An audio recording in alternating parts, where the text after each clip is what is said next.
We're ready. Let's.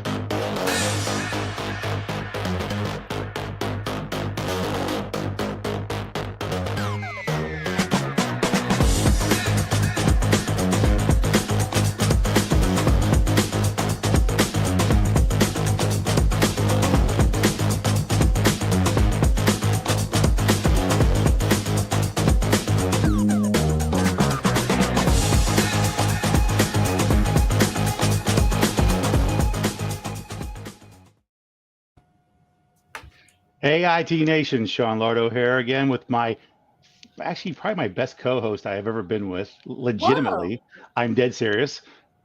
So Matt Topper, don't be too jealous. Andrea Oh, Topper.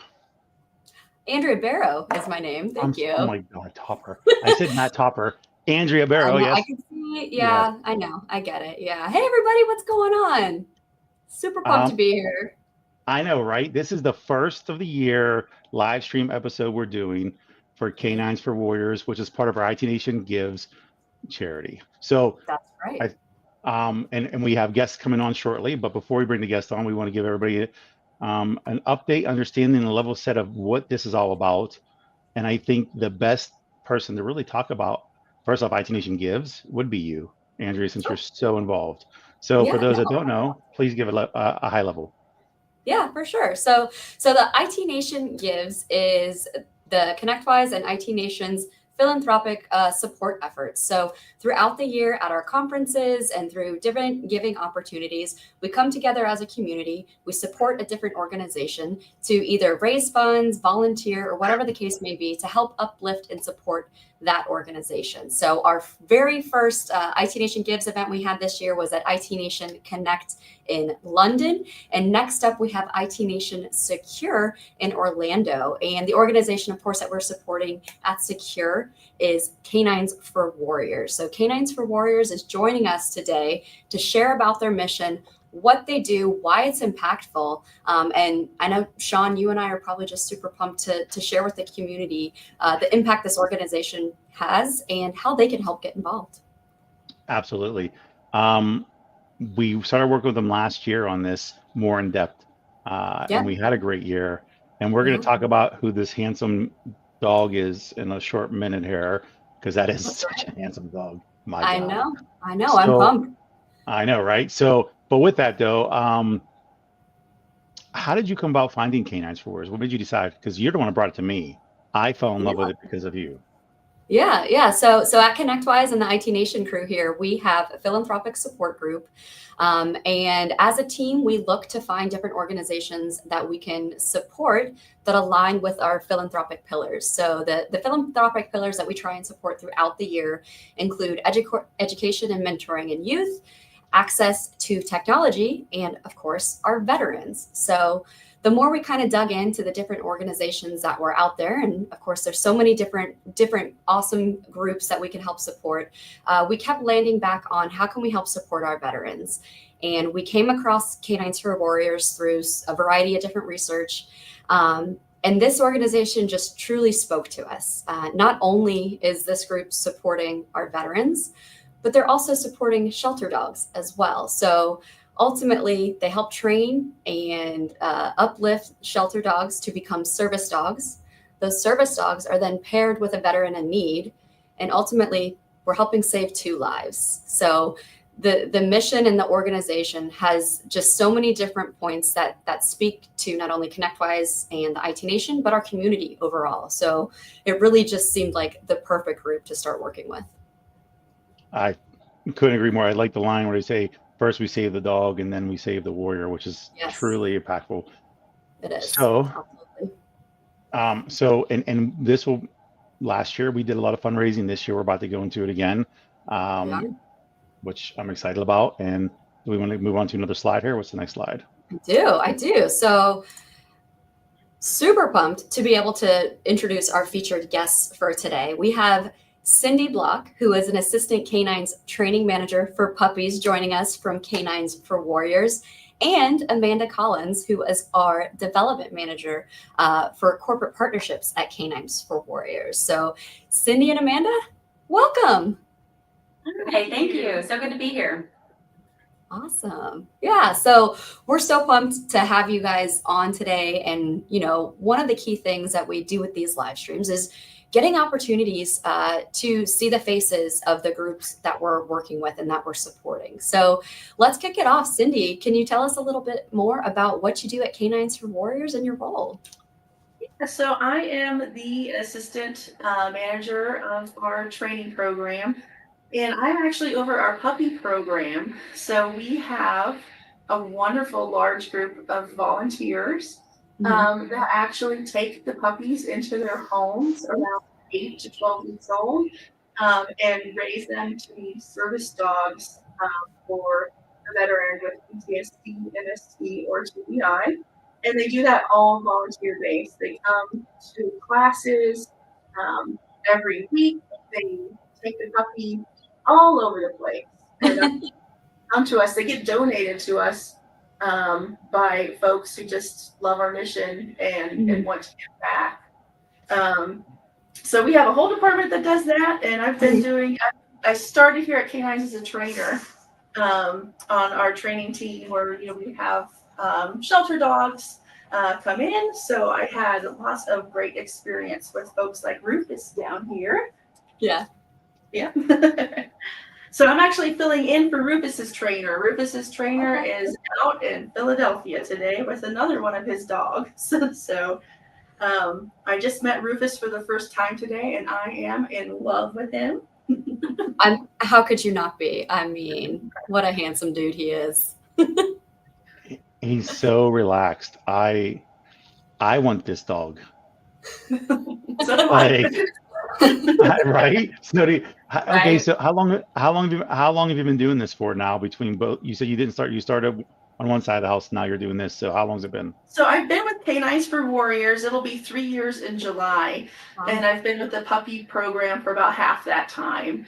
So my first half, we had a wonderful apprenticeship program where we learned every little in and out about dog training and dog behavior before I was placed on the training team. And then I kind of have a little bit of a training background working with training people to train dogs. So that's why I moved on over to the puppy program after that.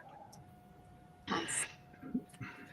That's great. All right. Awesome. So background. Well, I definitely have more puppy questions for you, Cindy. But of course, we also have Amanda. Amanda here with us. Amanda, why don't you tell us a little bit more about yourself and your involvement with K9s For Warriors? Yeah, so my name's Amanda Collins. I work on our development team, specifically with our corporate partnerships across the country, including you guys. And I just celebrated my 1-year anniversary at K9s, and it really has been such a blessing. I think we all feel so blessed and lucky every day to wake up and be a part of this important mission. Before I started working with K9s, I didn't know that 20 veterans die by suicide every day in the United States. And, even just saying it now gives me chill bumps because that's 20 too many. And so, to be here at K9s For Warriors, helping to, raise awareness to veterans and, our mission to try to end veteran suicide through these, life-saving service dogs, it really is a blessing. And we couldn't do it without our partners and our supporters like you guys. Truly, it's wonderful. It really is. Thank you. I think everybody should introduce who Rufus really is here, because we really haven't. I mean, we did a post about it through our social, but we have not officially introduced this guy. Yeah. So Can you guys see him today? we can see him. He's a big dude. He is a big guy. Yeah, so Rufus is 1 year old and 8 months, and he came from a shelter down here in the southeastern part of the country. And he's been training for several months now. So he's got all his basics down, of course, and he is still kind of learning some of his more advanced skills. So he'll learn more about watching his warriors back. And he'll learn more about providing comfort specifically. But right now he's got all his basics down.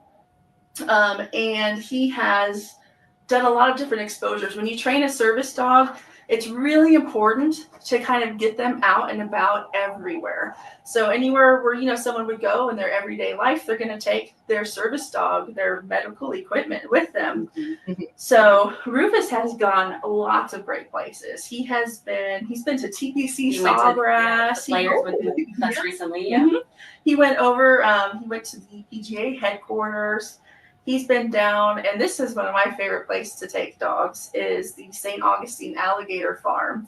So that's a pretty big, intense exposure for a dog. That sounds like an experience for anybody, but man. Right. Exactly. That's some pretty advanced training. It is. It's extremely. You have to be a confident dog to, you know, do well at a place like that. And do your job. Yeah, exactly. While you're surrounded by alligators and alligator smells. Yeah, that's hard for anybody. So, you know, when he goes with his warrior one day, he will already have that under his belt. Like, he knows, oh, I can go to some place like this. I can go to the zoo with my person, and I can concentrate on them and, you know, not have to worry about getting eaten by an alligator.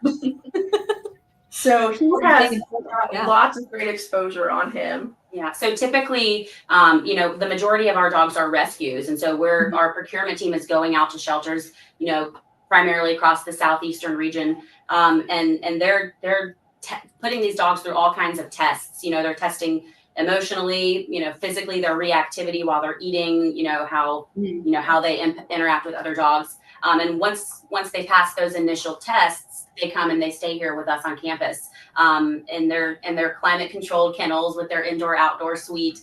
But typically it takes 6 to 8 months to train a rescue dog to be a service dog for a military veteran suffering from PTSD. Okay. And so Rufus, I guess he's in his intermediate. Yeah, he's training slated. phases. Yeah, he should be going out somewhere around July. So really, the last thing he's got to do to get on him is just learn those last little skills. But teaching a skill like that, it's almost like teaching them like a new trick. So that's not really the hard part. The hard part is just, you know, helping him be just a well-rounded individual. Mm-hmm. Yeah, getting him ready for, you know, everyday life with his warrior. Yeah, exactly. Yeah, impressive. I feel inferior to this dog. He's done more in this short time than I've done in many years. Right. And it's amazing when you think about his background, we don't really know where he's come from or what kind of traumas he's maybe been through. And also, you know, he's still a puppy, you know, he's a year and 8 months old. So they really are a blessing. I liked what you said earlier, Sean. What we say is we rescue the dog rescues the warrior. Yeah. Mm-hmm. He's off work right now. He doesn't have his vest on. So he's just in dog mode, showing y'all his tail. Yeah. I'm good with this. A dog is just a dog. You know, they don't, you know, they're not robots or anything. So it's important to give them lots of time to just be themselves. Yeah. I love that. Absolutely. Yeah. So and for those of us who are maybe just joining, I don't know if we've really covered this in detail, but Rufus is here because of the IT Nation. So all of our donations that were collected last year from IT Nation Secure and IT Nation Connect, thank you for the generosity from the IT Nation here. We raised enough funds to help supply everything needed to help support Rufus and his journey through K9s For Warriors, and then the warrior that he's going to be paired with. So, you know, this is your impact in action, right? You know, seeing where those donations are going to, it's exactly what you see on your screen here. It's Rufus right here, you know, being a good boy, learning his not only his tricks but his skills to help get through those day-to-day experiences that he's going to work with the warrior on. So thank you, IT Nation. Yeah, thank you for getting me a dog. I'm so happy to take this dog. Yes, and so although I think we should get into talking about, you know, we were talking about this backstage before we got started, how we got the name. So I am gonna start off by saying it wasn't my first choice. I'm just saying it was the best choice. But it was the best choice, sir, Sean.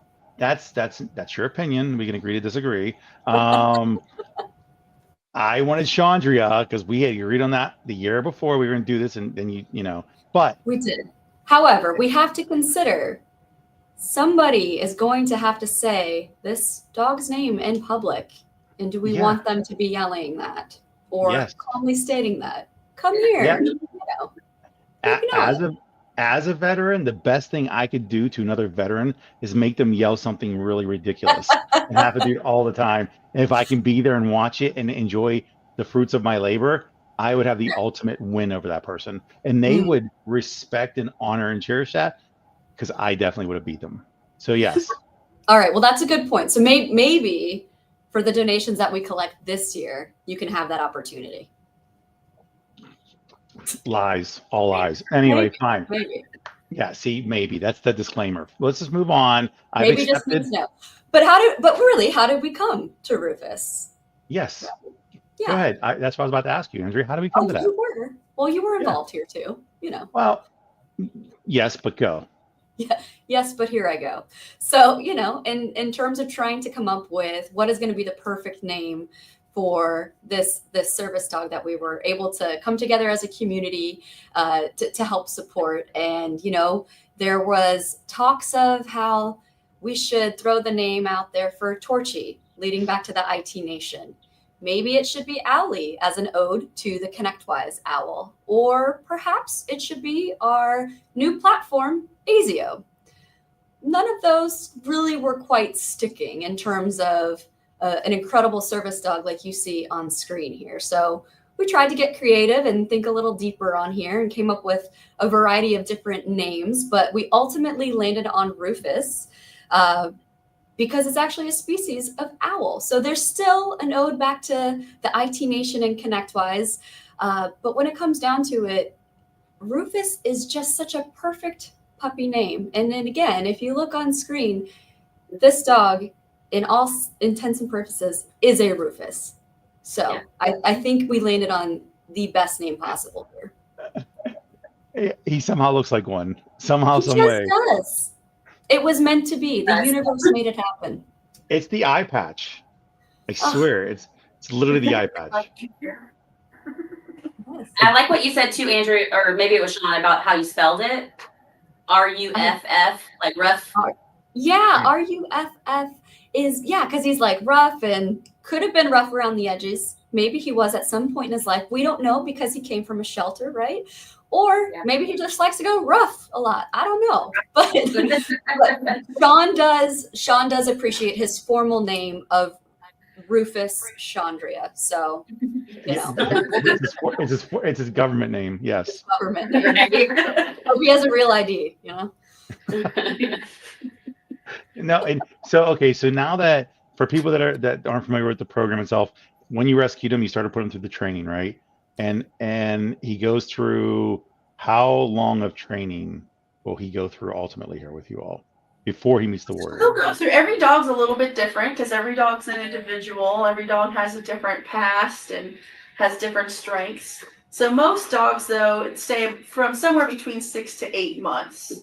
So they come in to our facility and they start to bond with their trainer. That's really important to have a good bond with your dog because you have to be able to trust each other to really learn from each other. So they start by bonding and then they get their basic training in. So their basic training is just as little, some dogs don't even know sit when they come in. Or walking on a leash. Right, exactly. That walking on a leash is the biggest thing. That's probably the hardest thing to teach a dog because it's not super natural for a dog to want to stick right next to you. A dog's going to want to kind of go out in front of you and see what's around. Yeah. Exactly. So that loose leash walking is really the very first thing that we start working on when we get a dog in. And so then after, they have their basics, once they're really good on our campus, he's just living his best life right now. Around on the floor with his room down here. So once they get all their basics down, then they start their intermediate skills, and then they start to go out in public and start to get those public exposures. Oh, you're ready. He's doing. Yeah, he's doing his own thing. Oh, what's that? He is doing his own thing. He's like happy. Sure is. Yeah, he's a happy boy. Yeah, he is a happy boy, and it's important, to let them be a dog and be happy, because that, when a happy dog is going to learn better than a stressed dog. Yeah. So finally, they get their advanced skills on them. They learn their actual tasks that make them a service dog. And when they're ready, we pair them off with their warrior.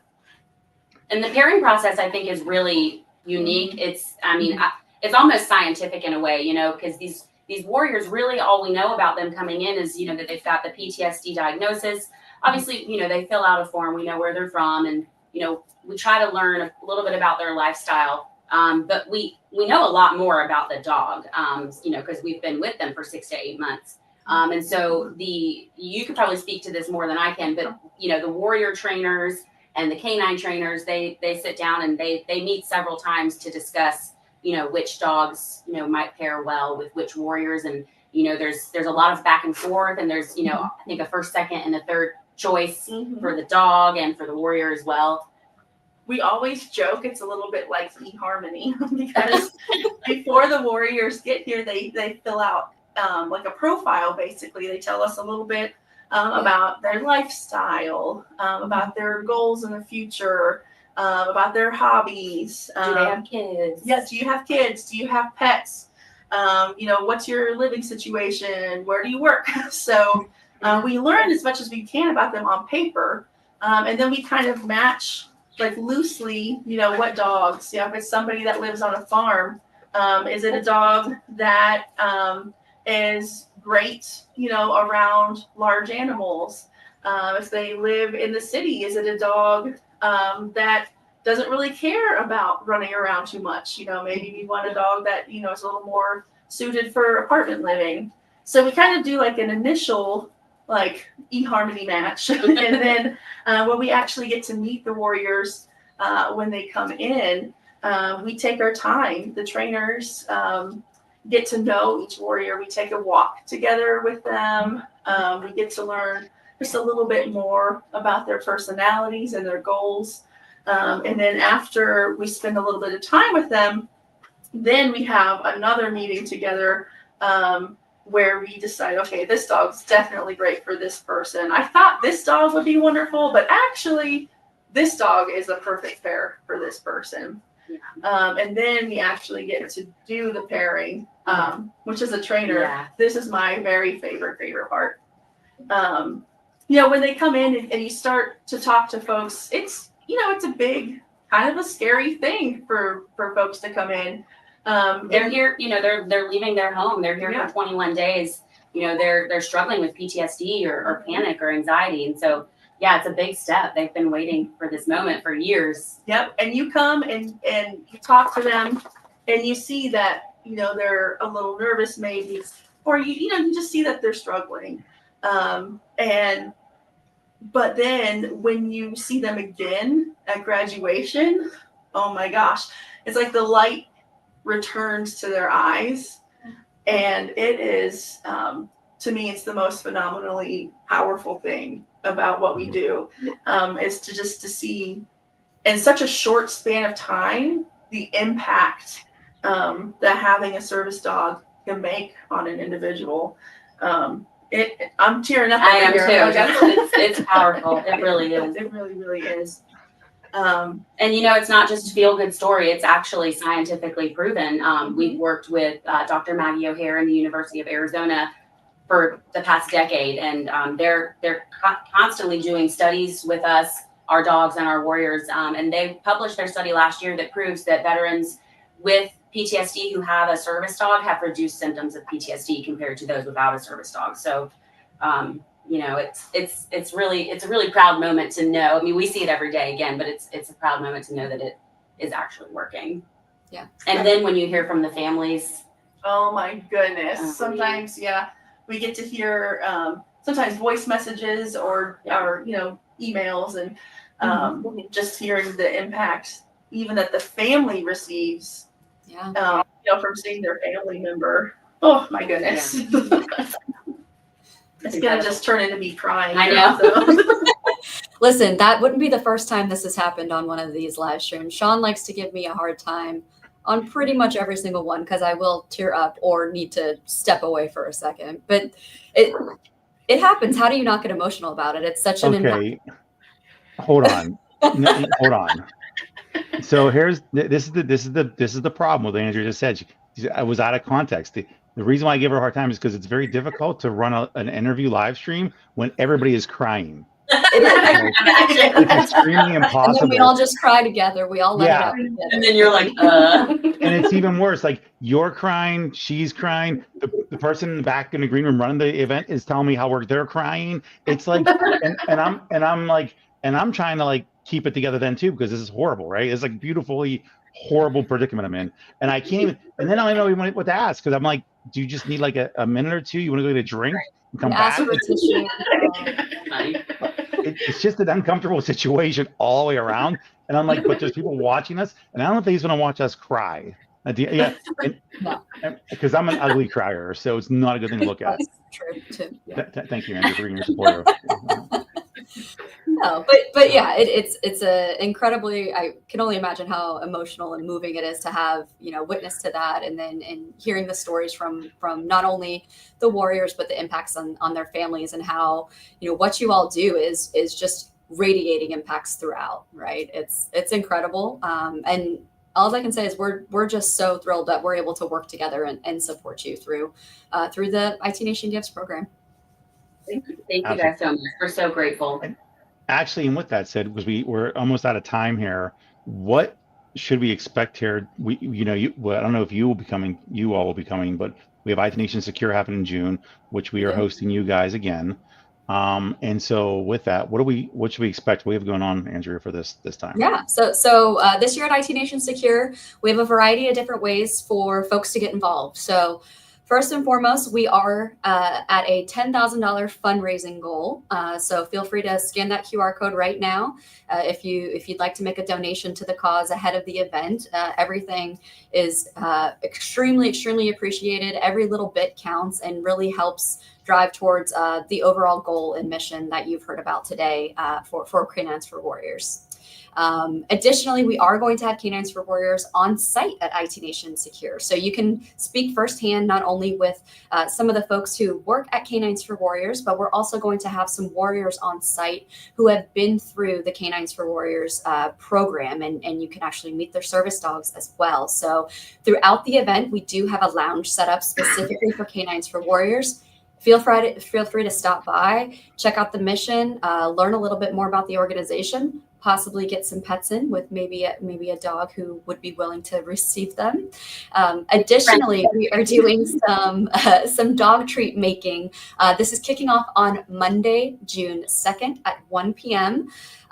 We supply all the ingredients, no former baking or chef experience required. It is simply mixing and rolling delicious little treats for the K9s For Warriors dogs who are in training. So our goal is to make about 400 treats this year.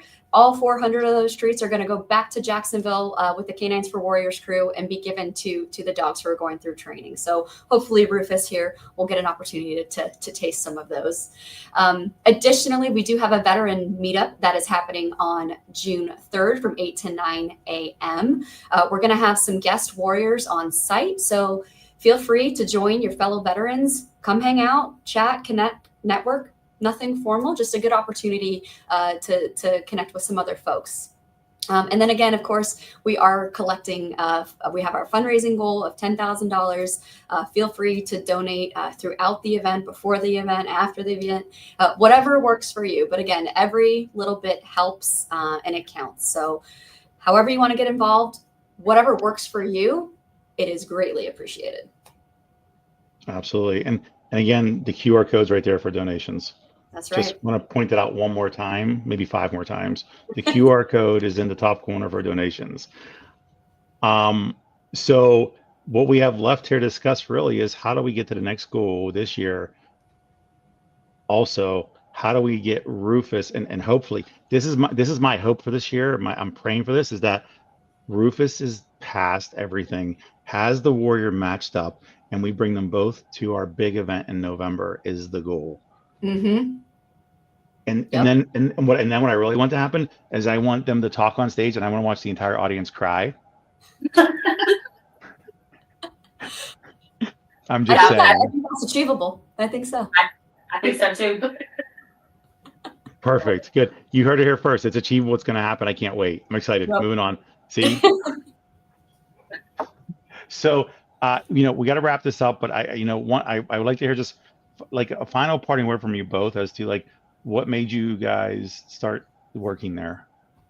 What was the importance of it? Oh, wow. I know, right? This is the best way to get you to cry at the end, and we can shut it down, right? Perfect. I actually have a retired psychiatric service dog at home. And the impact that she had on me, again, she's retired, so she did such a good job. I don't need one for myself anymore. But because of that impact that she had on me, I decided my life's goal was to help other people obtain affordable service dogs. So I can't think of another place that would be better than here. So I applied here and thankfully got in. Yeah, and for me, I think, I'm a civilian, but, my dad served in the Army, my uncle, my brother-in-law was deployed several times and still is an Army Reserve. And again, I didn't realize that, the veteran PTSD and suicide was such a problem. And as soon as I found that out and as soon as I realized that these service dogs work, I felt like it was my duty, the least I could do to honor our nation's heroes was to spread this mission and do my part, do what I can to get as many veterans help as possible. And so, yeah, that's my reason. That's fantastic. All right. Andrea, anything else we want to cover real quick here? Did I miss anything? Again, thank you, K9s For Warriors, for joining us today. Thank you, IT Nation, for all of the support you've given thus far. Be sure to be on the lookout for our next live stream with K9s For Warriors happening. I believe it's next Wednesday.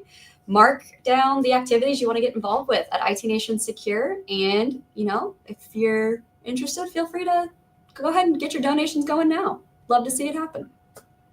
Absolutely. All right. Yes. Thank you, ladies. So appreciate your time. Appreciate you working with our boy Rufus. Looking forward to hopefully seeing you guys in person one day, and looking forward to having Rufus make it to our next event as well. Yeah. Until then, we are done for now. Thank you all. See you all later. Thank you guys so much. Thanks, everybody. Thank you.